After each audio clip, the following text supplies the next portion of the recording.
At some point in life, we all long for change, a fresh start, a chance to live with more meaning, more serenity, and less weight on our shoulders. But the truth is, many people simply don't know where to begin. It feels confusing, far off, or even impossible.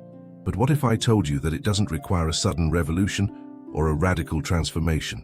What if I told you that through small, consistent steps, you could reignite the inner light that already lives within you? This script is an invitation, a journey to reconnect with your essence inspired by the ancient teachings of the Buddha, adapted to our modern, fast-paced, and often disconnected lives. Before we speak of major transformation, we need to understand a simple yet powerful truth. Our minds can be trained. Just as the body grows stronger with regular exercise, the mind and heart can align and heal when nurtured with wisdom, compassion, and presence. This is one of Buddhism's most beautiful offerings. It does not demand blind faith, but instead offers practices you can test, feel, and validate for yourself. Transformation begins in the now, not in some distant future, nor under perfect conditions. Now is the fertile ground where everything can blossom. Once you realize this, the weight of anxiety begins to lift. You don't have to wait for more time, more money, or more support. You just need to take the first step with sincerity. And that step can be something as simple as breathing mindfully, listening to your inner self without judgment, or pausing to feel what's alive within you. On this path, the first teaching we'll explore is the art of seeing challenges as disguised teachers. Life, in its constant impermanence, brings us situations that, at first glance, may feel like pain, failure, or frustration. However, when we view them through the lens of Dharma, we realize these moments are invitations to grow. A disagreement with a loved one, financial struggles, the loss of something dear, each can become a bridge to our inner selves. Instead of resisting the storm, Buddhism invites us to dance in the rain, to learn from the wind, to mature with the thunder. Acceptance is key, not as passive resignation, but as deep wisdom. When we accept what cannot be controlled, we create space to focus on what we can transform. Our attitudes, our reactions, our mental habits. Imagine replacing the question, "Why is this happening to me?" with, "What is this trying to teach me?" That small shift in perspective begins a revolution within. In this light, it's essential to recognize the power of small rituals. Buddhism doesn't require grand ceremonies. A simple cup of tea taken with full awareness can become a moment of insight. A silent walk at dusk, listening to the sounds of your steps and the world around you, can heal old wounds. By bringing awareness to the ordinary, you transform it into the extraordinary. That's the miracle of the present moment. Buddha taught that the undisciplined mind is like a restless monkey, jumping from branch to branch, always seeking something elsewhere. And as modern followers of this path, we know how true this image is. We're constantly caught between what has passed and what has not yet arrived. But when we anchor our attention to the now, even for a few seconds, we touch a peace that needs nothing else. Being present is a gift, and it's always available. Living in the present doesn't mean forgetting the past or ignoring the future. It simply means giving each moment its rightful reverence. When you eat, just eat. When you listen to someone, just listen. When you breathe, be there fully. This type of presence transforms your energy, your relationships, and even your health. You notice more, suffer less, and connect more deeply. As you walk this path, gratitude begins to bloom naturally, not as a duty, but as a sharpened awareness. You begin to notice that you have more than you thought, that even on difficult days there's always something worth appreciating, a glance, a memory, a quiet instant. And when gratitude becomes a habit of the mind, you grow stronger, lighter, and more willing to share your light with the world. Let's take a deeper step into this journey. If the first insight invites us to be present and observe our inner world, the second takes us further into the transformative power of gratitude. And no, we're not talking about that kind of mechanical gratitude that shows up in cliché posts or forced affirmations. We're speaking about a lived, embodied sense of appreciation that becomes so natural you don't even have to remind yourself. It simply arises. Gratitude in Buddhism is a daily practice. It is not reserved for victories or moments of comfort. It shines brightest when the sky is cloudy, when things don't go your way. when life tests your patience. You begin to see that even a hard moment carries seeds of growth. That broken plan, perhaps it protected you from a situation you weren't ready for. That silence from someone, maybe it was a space for you to hear your own voice again. Gratitude reconfigures how we interpret the world. It doesn't change what happens, but it changes how we carry it.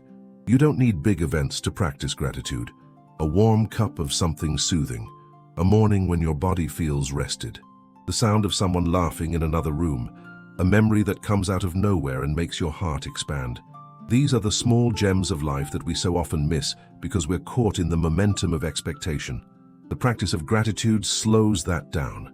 It's like placing a soft hand on the shoulder of your own mind, whispering, "You are already surrounded by enough." And that enough is everything. When you develop a heart that thanks rather than complains, life starts to respond in subtle ways. Your conversations become softer. Your responses are more thoughtful. You begin to attract experiences that match the peace you're cultivating within. And in times when it feels too hard to be thankful, remember, gratitude is not a denial of pain. It's an invitation to look beyond it. Sometimes, the smallest act of thankfulness is to simply say, "I'm still here. I'm still breathing." And that means there's hope. As we deepen this exploration, another essential practice emerges: letting go of the need to please others. This might seem counterintuitive at first. Aren't we supposed to care about others? Of course. But caring doesn't mean shaping your life around the opinions, expectations, and judgments of everyone around you. There is a quiet strength in living aligned with your own truth, even when it's misunderstood. Buddha himself was questioned, criticized, doubted. Yet he walked with gentleness and clarity, knowing that his path did not require validation from the world. Many people carry the weight of approval like a silent backpack. It governs decisions, limits authenticity, and drowns personal voice. But the path of inner peace is not built on external validation. It's built on self-honesty. When you begin to live not to impress, but to express your values, your compassion, your wisdom, you become unshakable. So here's an invitation. Notice when you shrink to fit someone's idea of who you should be. Pay attention when you feel the urge to explain yourself too much. These are signs that you're living outward instead of inward. The Dharma teaches us to return to the center, to trust the inner compass. Let your choices reflect your inner clarity, not someone else's confusion. It's okay to disappoint others if staying true to yourself brings peace. Authenticity, after all, is one of the highest forms of kindness, because when you are honest with yourself, you model freedom for others too. You give permission, silently, for people around you to do the same. And now, as we pause here for a breath, I'd like to invite something deeper than just a like or subscribe. If this message has touched your heart in any way, if you felt a sense of stillness, or if a sentence helped you breathe a little easier, consider supporting this space, not out of obligation, but out of connection. Subscribe to this channel not just to follow content, but to walk this path together. Share in the comments what part of this teaching resonated with your current moment. Or maybe tell us a story where you turned a challenge into wisdom. Your words may be the light someone else is needing today. We're not just creating content, we're cultivating a sangha, a community, and your presence here, your voice, makes all the difference. Let us now shift our focus to something that often goes unnoticed, but holds immense transformative power: embracing impermanence. In a world that constantly urges us to hold on to people, to titles, to possessions, Buddhist teachings gently remind us of a deeper truth. Nothing stays the same. And instead of this being a cause for anxiety, it can be a doorway to liberation. Impermanence, or anicca, is one of the foundational teachings of the Buddha. Everything is in motion. Our bodies, our emotions, our relationships, our beliefs. It can be unsettling at first to truly face the idea that everything we love, everything we fear, is changing moment to moment. But from that discomfort can rise a tremendous sense of clarity. What if, instead of trying to freeze time, we learn to dance with it? What if, rather than resisting endings, we honored them as part of life's sacred rhythm? Think about nature. Trees shed their leaves. Rivers flow and never return to the same place. Seasons shift, and we too are part of that dance. When you accept that everything is temporary, your grip softens. You begin to appreciate things more deeply, Not because they last forever, but because they don't. That makes every smile, every sunset, every breath more precious. To live with awareness of impermanence is to live fully awake. You stop taking people for granted. You speak more kindly. You forgive faster. You let go of petty dramas because you understand that time is not to be wasted clinging to illusions. This realization doesn't make you detached or cold. It makes you more present, more loving, more real. Closely connected to this is the practice of letting go, of attachment, of control, of the belief that things must unfold exactly as you imagined.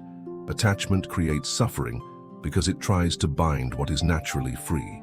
When you grasp too tightly, you not only lose your peace, you also lose the very joy of the experience itself. Think of holding sand in your hand. The tighter you squeeze, the more it slips through your fingers. But when you hold it gently, it stays. Detachment doesn't mean not caring. It means caring in a way that's wise, open, and non-possessive. You can love someone deeply and still allow them space to grow. You can enjoy something beautiful without fearing its end. You can give your best to a project and still accept if it unfolds differently than planned. This kind of freedom is what the Buddha called true happiness. There's also a deep wisdom in simplifying. In a world overloaded with options and noise, returning to what's essential is an act of spiritual courage. You don't need more to be fulfilled. You need less distraction, more depth. Buddhist living is not about renouncing everything. It's about relating differently to what you have. When you simplify your environment, your schedule, even your thoughts, you create space for the sacred to enter. Start with small steps. Declutter a drawer. Limit your digital noise. Spend time in silence. Let your surroundings mirror the clarity you wish to cultivate within. You don't need to escape to a monastery to find peace. You can turn your own home into a temple through intention, mindfulness, and love. Let's return now to the body. In Buddhism, we don't separate the physical from the spiritual. The body is our vehicle for awareness, for presence, for awakening. When we care for the body with mindfulness, we align more easily with balance and peace. Gentle movement, nourishing food, enough rest. These are not luxuries. They are foundational practices. A tense, overworked body clouds the mind. A grounded body opens the door to clarity. And with the body comes the breath. The breath is the anchor. It is always with you. Whenever the mind runs wild, you can return to the breath. No matter where you are, in a busy office, in a stressful conversation, or alone in the middle of the night, the breath is your refuge. A single conscious breath can interrupt a cycle of stress. It can pause a reaction. It can bring you back to now. Let us now walk toward a concept that may be simple to speak of, but that holds the power to realign our entire path: cultivating self-discipline. In the Buddhist tradition, self-discipline is not about repression or harsh control. It is about remembering what truly matters and making choices aligned with that memory, even when comfort tries to pull us away. Self-discipline is a form of devotion. Devotion to your peace, to your clarity, to the life you want to build from within. Discipline doesn't begin in the grand gestures. It starts in the mundane. Waking up 5 minutes earlier to sit in silence. Choosing nourishing words when you feel the impulse to react harshly. Returning to the breath when the mind wants to run. These small acts, repeated with consistency, become a kind of quiet revolution. You begin to trust yourself more. You see that you are capable of showing up for your own well-being, no matter what the external world demands. The Buddha spoke of the right effort, a balanced kind of energy that supports rather than exhausts. It's not about pushing yourself to exhaustion. It's about creating rhythm. Discipline doesn't mean doing everything perfectly. It means not giving up on yourself. On days when your energy is low, simply sitting with your intention can be enough. It's not about how fast you go. It's about your steadiness. In this age of instant gratification, discipline can feel outdated. But those who walk the path know its quiet beauty. You begin to feel a different kind of joy. Not the quick hit of pleasure, but the deep fulfillment of following through. It's the kind of satisfaction that makes you sleep more peacefully at night, the kind that brings strength in moments of doubt. So, how do we cultivate it? First, begin with clarity. Why are you walking this path? What is calling you? If your reasons are rooted in love rather than fear, your effort will feel lighter. Then, simplify. Focus on one or two practices that resonate with you. Meditation, mindful eating, silence before bed. The goal is not to master everything, but to bring intention into what you do. Remember, self-discipline isn't rigid. It bends when needed. There will be days of imperfection, of distraction. Let them come. Let them pass. The key is to return, again and again, just like the breath, just like the seasons. And now we arrive at one of the most sacred offerings we can give ourselves and the world: inner peace. The modern world spins fast. Noise is constant. Expectations are everywhere. But Buddhism gently reminds us that peace isn't something to be found. It is something to be allowed. Underneath all the tension, it's already there. Quiet, steady, waiting. Peace grows where we protect it. That means setting boundaries with what drains you. That means choosing silence when the world shouts. That means saying no to hurry and yes to stillness. Each time you prioritize your inner state, you say to yourself, I matter, my peace matters. And when that message is deeply embodied, your very presence becomes healing. It's not about isolating yourself or escaping from life. It's about learning to move through life without letting it shake your core. A peaceful mind is not a weak one. It is deeply rooted, like an ancient tree that sways in storms but never breaks. And from this peaceful foundation, your actions change. You become more patient with others, more forgiving of yourself, more thoughtful in your decisions. Peace gives you clarity, and with clarity you begin to walk with purpose, not just reaction. To deepen this peace, practice daily rituals of quiet. It can be 5 minutes in the morning, watching the light change. It can be the way you stir your tea, the way you walk. When we do things slowly, mindfully, we enter into the rhythm of life itself. We align with something ancient, something wise. And now, as we arrive at the final part of this journey together, it's time to speak about strength. Not the kind you see in grand displays or loud achievements, but the quiet, resilient force of emotional resilience. In Buddhism, this kind of strength is cultivated not by pushing things away, but by allowing them to move through us with awareness. Resilience is not about becoming immune to suffering. It's about learning how to hold it with compassion and let it teach us what we need to grow. You see, storms will come. That is part of being human. You will be misunderstood. You will lose people. You will doubt yourself. But each of those moments can be transformed into a practice of returning to center, of breathing through discomfort, of responding with love instead of fear. This is where the teachings of the Buddha become deeply practical, because resilience is not something you either have or don't. It's something you build, one mindful breath at a time. Emotional strength begins with kindness toward yourself. When something painful happens, observe how you speak to your own heart. Are you harsh, impatient, self-critical, or do you offer yourself the same gentleness you would offer a dear friend? The Buddha reminded us that we can search the entire world for someone more deserving of our love than ourselves, and we won't find them. You are worthy of your own tenderness. That's not weakness. That's the root of all strength. When the mind tells you that you're failing, that you're behind, that you're not enough, pause. Return to what is real, the breath, the body, the simple fact that you are here, trying, showing up. That is sacred. That is resilience in action. Sometimes the most courageous thing you can do is begin again and again and again. Resilience also means allowing joy to coexist with sorrow. In Buddhism, we learn that no emotion needs to be banished. Anger, sadness, delight, fear, they are visitors.